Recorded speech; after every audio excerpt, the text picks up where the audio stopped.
কোনো ঘষা মাজা ছাড়াই একেবারে বিনা পরিশ্রমে কাঁসা পিতল তামার ঠাকুরের বাসন ঝকঝকে পরিষ্কার একদম নতুনের মতন করে নিতে পারবে, তাও আবার একেবারে কম খরচে। শুধুমাত্র এই জলটার মধ্যে যদি তোমরা কিছুক্ষণ সেই বাসনগুলো ডুবিয়ে রাখো। তো এই জলটা কী দিয়ে আমি তৈরি করেছি সেই টিপসটাই আজকে তোমাদের সঙ্গে শেয়ার করব। আজকের ভিডিওটা কিন্তু ভীষণ ইন্টারেস্টিং, তো তোমাদেরকে একেবারেই স্কিপ না করে পুরোটা দেখার অনুরোধ রইল। তো দেখো এখানে যে বাসনগুলো আমি তোমাদেরকে দেখাচ্ছি কেমন কালো হয়ে গেছে আর অনুজ্জ্বল হয়ে গিয়েছে। কাঁসা পিতল তামার বাসন কিন্তু এরকম কালো এবং অনুজ্জ্বল হয়ে গেলে একেবারেই ভালো লাগে না দেখতে, সে যতই পরিষ্কার থাকুক।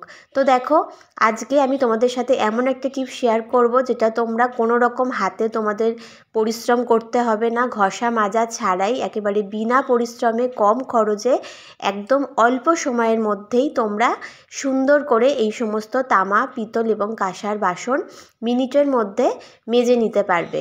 তো দেখো আমার ভিডিও অনেকেই দেখো যারা অনেকে বয়োজ্যেষ্ঠ কাকিমা জেঠিমারা আছেন যাদের অনেকটা হাতে প্রেশার দিয়ে বাসন মাজতে কষ্ট হয়।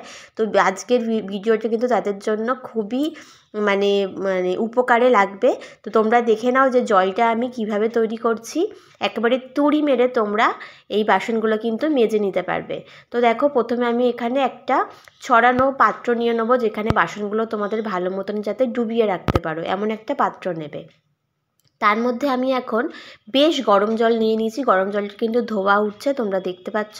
তো কিন্তু ভালো মতন একটু গরম জল নিয়ে নিতে হবে, আর যতটা জল নেবে সেই কোয়ান্টিটি অনুযায়ী তোমরা ভিনিগার নিয়ে নেবে এখানে।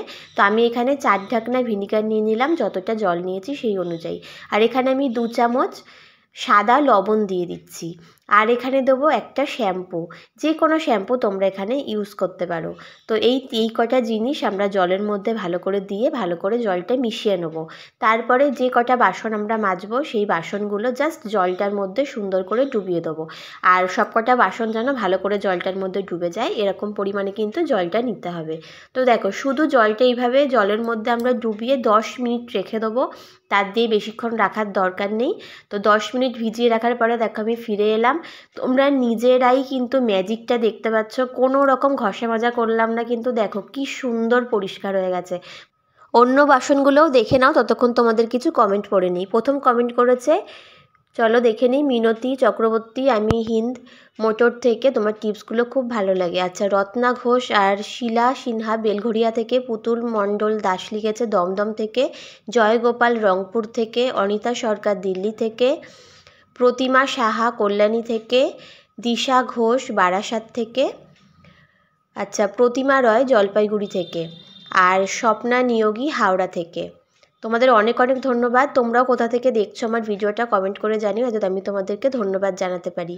দেখো আমি এগুলো জল থেকে তুলে নিয়ে পরিষ্কার জলে ভালো করে ধুয়ে নিয়েছি, তারপর একটা শুকনো কাপড় দিয়ে শুকনো করে ভালো করে মুছে নিয়েছি যাতে কোনো জল না থাকে। তারপর এগুলো কড়া রোদে 1 ঘন্টা রেখে দিতে হবে, তাহলে কিন্তু বাসনগুলো আর কোনোভাবেই কালো হয়ে যাবে না।